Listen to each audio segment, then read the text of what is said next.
इचलकरंजी शहरात अतिक्रमणाचा प्रश्न गंभीर बनला होता.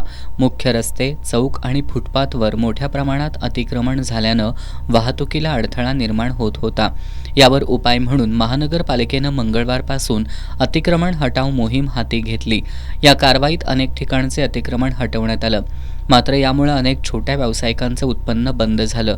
गेल्या 4 दिवसांपासून व्यवसाय ठप्प असल्यानं फेरीवाल्यांमध्ये असंतोष निर्माण झाला होता.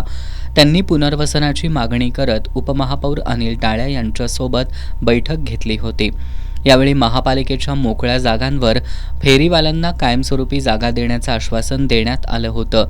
या आश्वासनाच्या अनुषंगानं आज महापौर उदय धातुंडे यांनी स्वतः शहरात फेरफटका मारत विविध संभाव्य जागांची पाहणी केली. शंभूतीर्थ चौक, शॉपिंग सेंटर परिसर, गांधी पुतळा, सुंदर बाग, filter house, Shivtirth, Yashwant process तसंच शाहू पुतळा परिसरातील जागांची त्यांनी पाहणी केली.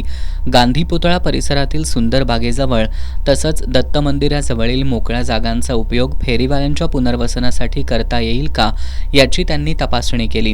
त्याचप्रमाणे शंभूतीर्थ शॉपिंग सेंटर जवळील महानगरपालिकेच्या जागेवर फेरीवाल्यांना बसवण्याची शक्यता त्यांनी पाहिली. या ठिकाणी आवश्यक सुविधा उभारून नियोजनबद्ध पद्धतीनं फेरीवाल्यांना स्थान दिले जाईल असं त्यांनी सांगितलं. गोरगरीब फेरीवाल्यांवर अन्याय होऊ देणार नाही, मात्र शहरातील मुख्य रस्त्यांवर अतिक्रमण सहन केलं जाणार नाही असा इशारा धातुंडे यांनी दिला.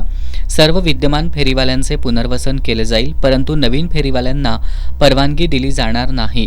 फेरीवाला समितीच्या पदाधिकाऱ्यांना प्रत्येक भागातील फेरीवाल्यांची यादी तयार करून महानगरपालिकेकडे सादर करण्याचे निर्देशही त्यांनी दिले.